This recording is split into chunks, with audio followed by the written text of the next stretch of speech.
At the end of World War II, the U.S. government had realized the ability of Hitler's top scientists, especially those involved in rocket research, and brought them back to the States before they could be enlisted by the Soviets.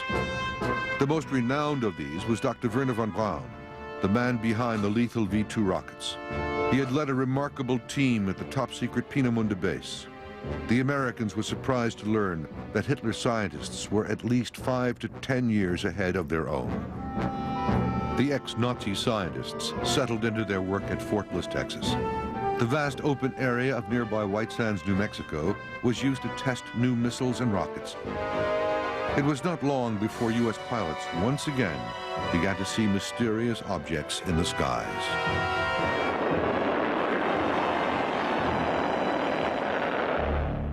In June 1947, a Marine transport aircraft went missing in the Cascade Mountains of Washington State.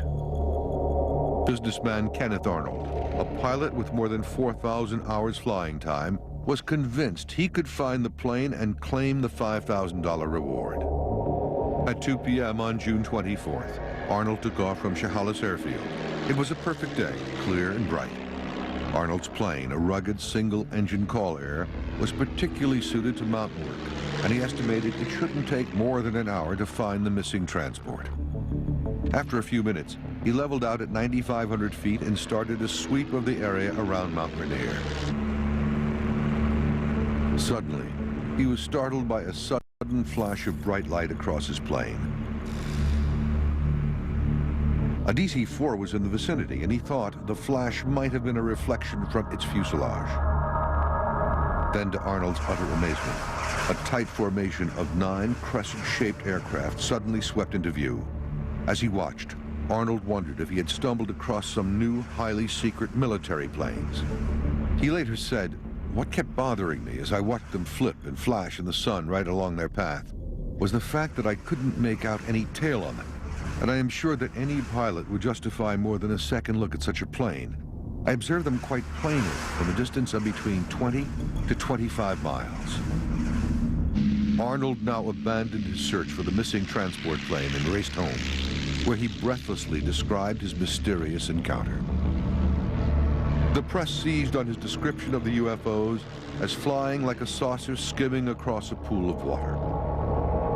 The term flying saucer was thus coined, and Arnold went down in history as the first person to have allegedly encountered one. Arnold, a former military pilot, was considered a reliable witness.